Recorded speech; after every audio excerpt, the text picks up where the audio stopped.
Hello my friends, so this is another video response to Dr. Scott. Dr. Scott! Janet! Rooker! So up until this point he has been talking about the beginnings of Halloween, and really I don't want to go over that because I've gone over that in another video which I will put a link to at the end and also down here below. And if you want to see Dr. Scott's video in its entirety, there is also a link below.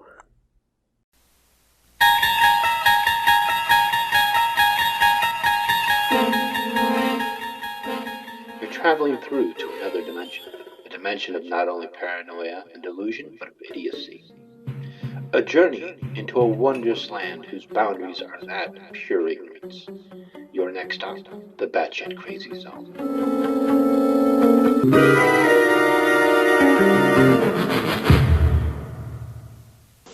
Now, Halloween itself celebrates their god called Lord Samhain.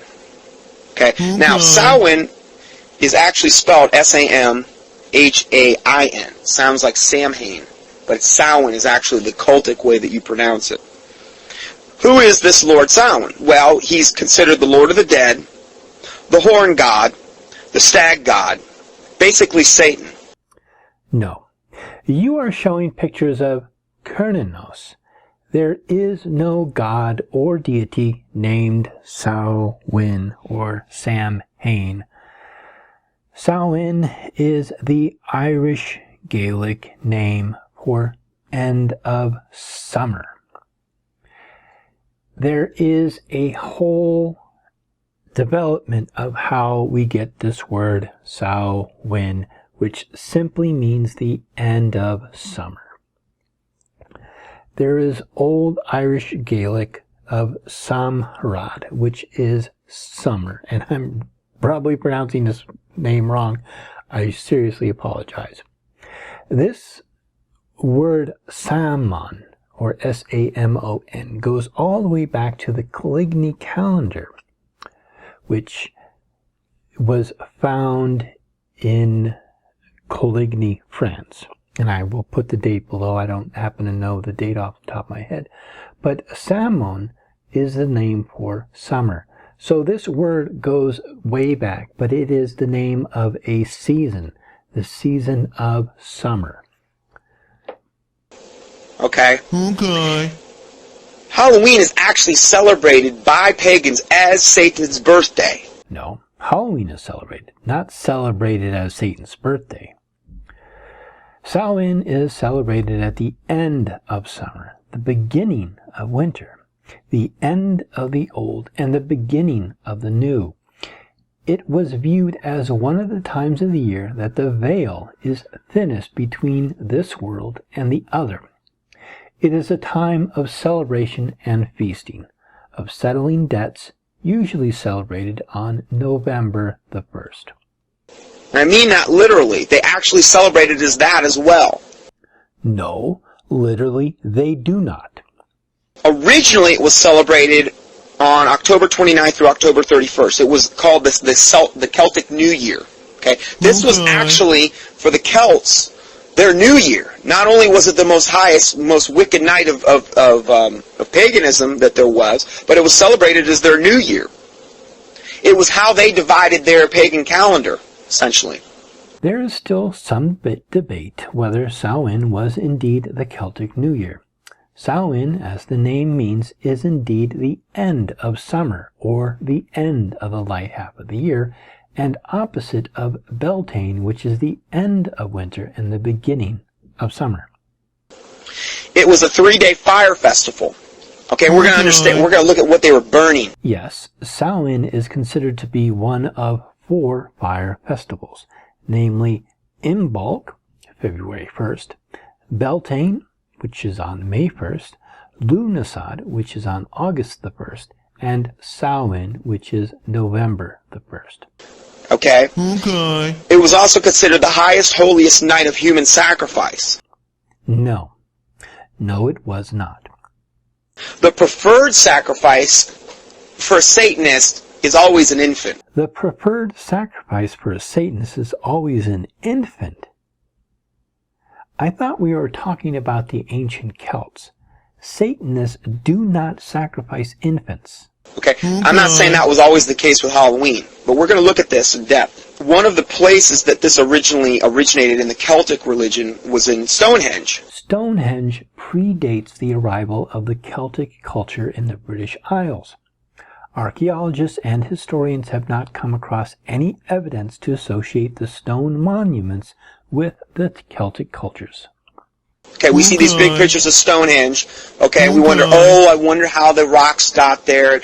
What did they do here, and why is it here? Well, it's been proven. It's like an you can use it to do a lot of what they call stargazing and astrology, these types of things, which is forbidden by the Bible. There has been much study of the alignment of the stones at Stonehenge, and the debate is still open and many theories abound.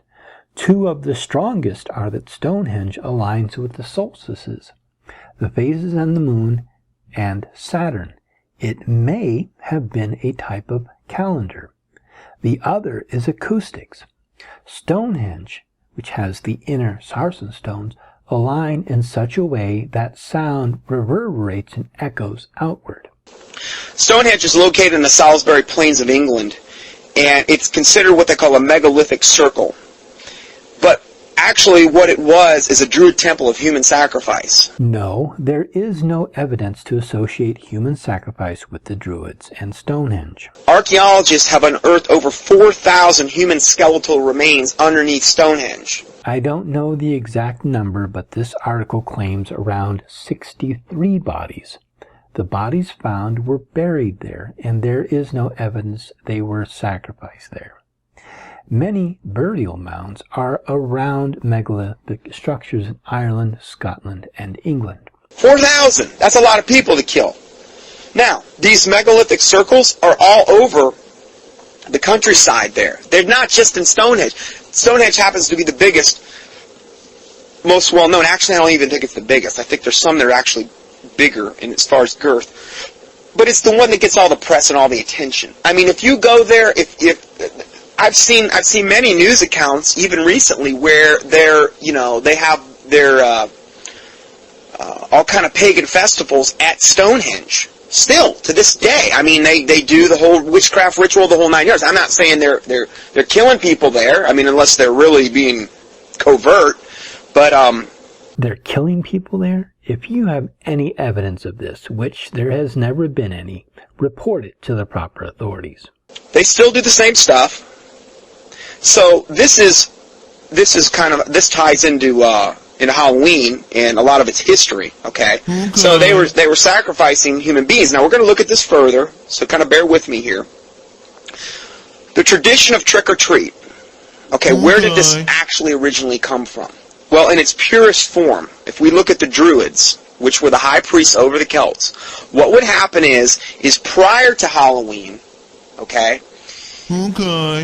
they would have to somehow appropriate these human sacrifices. Okay, now I'm going to go into the reasons for all of this in a second, so again, bear with me. But they would actually visit castles, mansions, the countryside, in search of human sacrifices, human offerings, okay? At the time of the Druids, there were no castles or mansions. When we talk about trick or treat, the treat is if a human offering was actually given.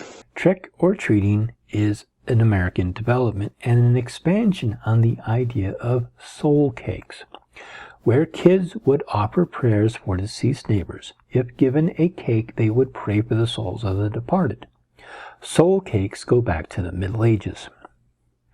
Okay. If you actually were in a house and you had these Druid high priests, which ruled over the Celtic people, the Celts were terrified of the Druids. Okay, because they were dealing in very, very high-level witchcraft. If you have a witch, somebody involved in the occult, that's actually using human sacrifice in there, you're dealing with the highest level and echelon of witchcraft. So you're dealing with the most powerful form of witchcraft when you're dealing with human sacrifice, which is the largest abomination to God. Where are you getting this idea that somehow human sacrifice is the highest echelon of witchcraft?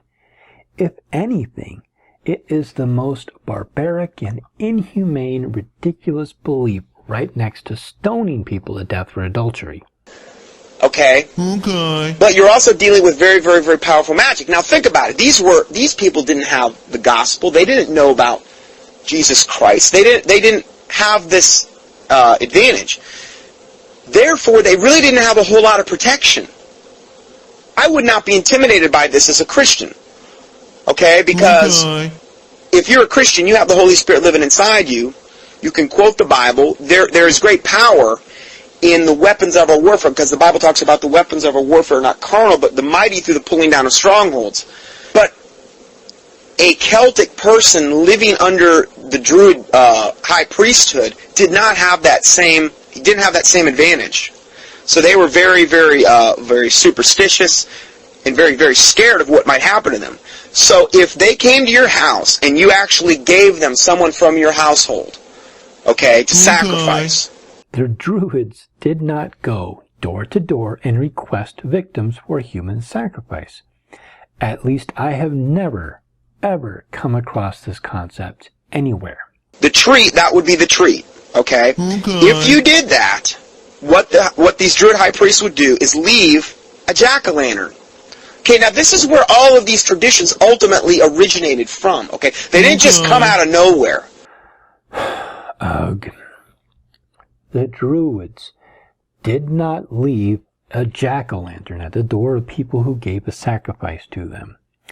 I am not absolutely certain about this, but the Celts were warriors and often fought single combats. They would take the heads of their foes and set them in lime and sometimes display them in the house.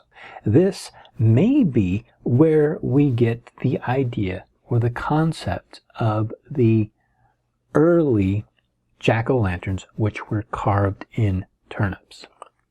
Okay, if we want to go back to the purest, most satanic form of this stuff, this is what we're looking at here. So what is a jack-o'-lantern? Okay, a jack-o'-lantern is an ancient symbol of a damned soul. That's what it was actually is. Where today, basically a pumpkin with a face carved in it. In this case, though, the jack-o'-lantern would be left and would be like a hollowed-out pumpkin, grotesquely carved. In Ireland, they used hollowed-out turnips and tallow wax. It wasn't till the introduction of the pumpkin in America did we begin carving pumpkins. Previously filled with human fat or tallow, which was then lit. Okay? I'm not making this up. He's completely making this up. I'm telling you, this is how they did things back then. And I'm guarantee you, this is how things are going to go back to. And I'm going to confirm that. The treat would actually end up being that everyone inside would be protected from the demonic forces summoned that night. Now, what do you mean by that, the demonic forces summoned? Well, in these places like Stonehenge and these places, and we're going to talk about exactly what they did in a second, they would have big rituals. Demonic entities would be summoned. They believed that this time of the year, this time of the Celtic New Year, particularly Halloween, the veil between the spirit world was at its thinnest. And these evil, malevolent spirits could freely pass back and forth very, very easily. Okay? And that's why they did what they did. Okay? But this jack-o'-lantern would supposedly protect them from the demonic entities that were going to be leashed that night, because the veil between the spirit world, they believe, was its thinnest. Now, I'm sure there's some validity to that. These spirits were not unleashed. They were believed to be able to freely cross into the world and we into theirs. Okay, from an occultic standpoint, I guarantee there's validity that the veil between the spirit world, why is it the most wicked night of the year? Why is it that more bad stuff ends up happening around that time of year? Most likely because they're absolutely right. What more bad stuff? What are you on about? About that. So the trick now, trick or treat, the trick would be if a human offering was not given. What the hell are you talking about now? First off, there is no evidence that Druids went door to door asking for human sacrifices. Do you conceptualize at all how completely ludicrous and asinine this sounds? So let's say they came to your door, the Druid priest came on your door, and they were out, okay, we want a human out. You didn't say anything, or you said, no, go away. Okay, now here's the trick. Where are you getting your information? If you did that, guess what they drew on your door? a hexagram. A hexagram? Why? The most wicked symbol in all of witchcraft. What? The hexagram. Oh, but I got accused the other day of being anti-Semitic. Yeah, because I guess I don't like the hexagram. How dare I? How dare I not like something satanic? I guess I just have to take whatever the Jewish people do, hook, line, and sinker, and just love and embrace it all, even if it's straight from the pit of hell. I want all the Jews to be saved. The Bible says it's His will that not one would perish, but that all would come to repentance. Okay? Okay. But the hexagram's evil. Okay? I don't care who's using it. It's evil. How can intersecting lines set in a pleasing symmetrical design be evil? Doesn't matter. If I was using it, it would still be evil. So I'm not holding them to a higher accountability than I would hold myself. Okay? Okay. I'm just saying that symbol has nothing to do with the Jewish race at all. Nothing. I have a whole teaching I've done on the hexagram that you can go and listen to. It's part of my sermons. You can go up to my website and you can listen to those. I think it's a 2-part teaching. So I don't want to go down that rabbit trail anymore. But the hexagram was actually drawn on their door with human blood. A hexagram was drawn on the doors in human blood. For what purpose? Was this before or after they recovered a human sacrifice? Did they receive Snickers bars or soul cakes and paint hexagrams in places of sacrifice? Did they dress up like Batman when they did this, or My Little Pony? Okay? That would be left on their front door. Now, if you want to know more about also the six-pointed star, there's a great book by O.J. Graham called The Six-Pointed Star. That's what the name of it, The Six-Pointed Star. It's a little, almost like a booklet. It's a book, but it's almost more like a booklet. And you can read it probably in one sitting, and it'll give you a thorough education on this. Or you can listen to my teachings on Sermons Audio. Remember, a hexagram, if you think about the word hex, to hex someone is to curse them.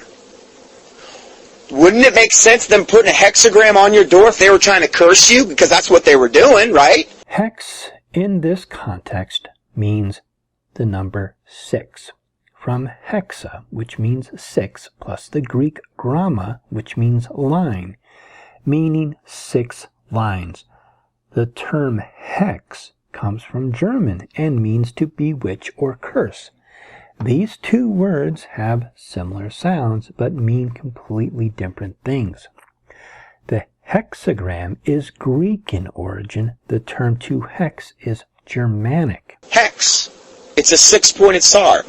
You could actually get 666 out of the six-pointed star. There's there's 6. You could get the number 8 by counting the triangles, or any numbers by counting various intersecting lines, shapes, and corners. This does not mean anything in this context of the Druids supposedly painting them in blood on doors. 6 triangles, 6. There's a lot of 6s associated with the hexagram. Not only that it's a six-pointed star. It's actually a symbol for really 666. And there's a lot of conjecture saying that the hexagram will actually be part of the mark of the beast in some way, shape, or form. Probably in some type of tattoo version. And I've done a teaching on that as well that you can go listen to. But hexagram would be painted on the front door. The blood that was used to paint the front door, the hexagram on the front door, was taken from a dead body that was being dragged around by a cable tow. What? What are you talking about? Where are you getting this dumb-ass information? Think about this for a moment.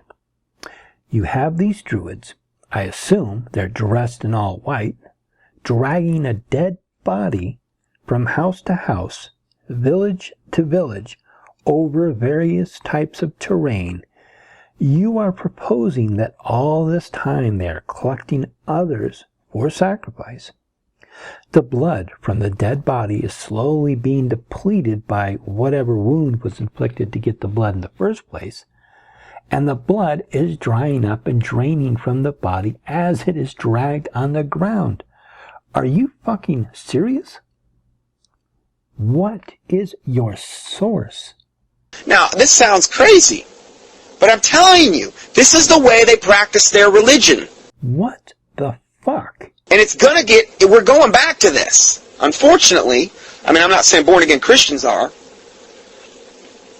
But because you don't end up ultimately going back to this, you may have to pay with this for, you may have to pay for not celebrating things with your life. I don't know. I hope not. But I know there's going to come a time when it's going to get real, real nasty.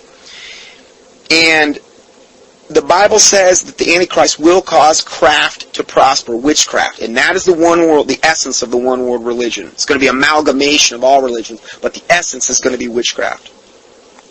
So this blood, which was taken from a dead body, being dragged around by a cable tow. Now, what would happen then is someone would be driven insane or die from fear that night because of the demonic forces unleashed upon them that night. Because, see, they didn't have any demonic protection at that point. All they had is curses from the Druid high priest. They had a hexagram on their front door, and that was basically like their open game for the devils. So, then, let's say now they've got all their human sacrifices rounded up, okay? Let's bring them back to Stonehenge or whatever megalithic circle they're at or wherever they're at. Let's bring them back, and now we're going to have our games. You already know this is total and utter bullshit, but let's hear it out. We're going to have some fun games. First game is bobbing for apples. You see where we get this tradition from, okay? Several human offerings would be brought before a huge cauldron. The cauldron was filled with a cider-like liquid that had been boiling away for anywhere from 4 to 6 hours. Now remember, this is something they did pretty much every year. They had it down. They had things, they had their system down here on how they did this. A victim would be selected and an apple would be thrown into the cauldron. If the victim could grab the apple between his teeth in one try, he would be set free. If the victim did not, he would be beheaded immediately. Okay, now that would actually, to be quite honest with you, compared to what the other thing, although that sounds pretty horrific, being beheaded would be the most merciful way to go compared to what we're going to be looking at. Because of the boiling liquid at 212 degrees Fahrenheit, if the victim grabbed the apple within his teeth, some or all of the following medical conditions could or would happen. Face and the neck would be partially or permanently scarred. Partial or complete blindness would happen. Partial or complete loss of hearing would happen. Partial or complete loss of the sinus canals would happen. Speech impediments, respiratory damage. Partial or total loss of eyebrows and cranial hair. Now this was the idea of the Druids. The idea of a Druid's fun game to have. Bobbing for apples has been an autumn tradition for hundreds of years. Its origins are more rooted in love and romance than trick-or-treats. In fact, when the Romans conquered Britain, they brought with them the apple tree. The apple was representative of the goddess Pomona, the goddess of fruit trees. She was known for her great beauty and fertility. The two were blended together and the apple became part of the harvest celebration that would become Halloween. But if you just think about the logistics of this and how ridiculous this is, there's no way that the Druids would have done this. This is just absurd. So I don't know how he got this idea. I don't know where it came from. I don't know if he just pulled it out of his sorry excuse for an imagination, but I really do not want this bullshit to be perpetuated and other people to pass it along. So there's no historical evidence for this. The whole concept of it is ludicrous. So this is where we get the tradition of bobbing for apples. Now, if you did get the apple, they would let you go. They actually would be true to their word. They would let you go. But you'd be disfigured the rest of your life. So this is the end of the first part of Dr. Scott talking about the history of Halloween. In the next episode, Dr. Scott is going to be talking about the Wickerman. And thank you and blessed be.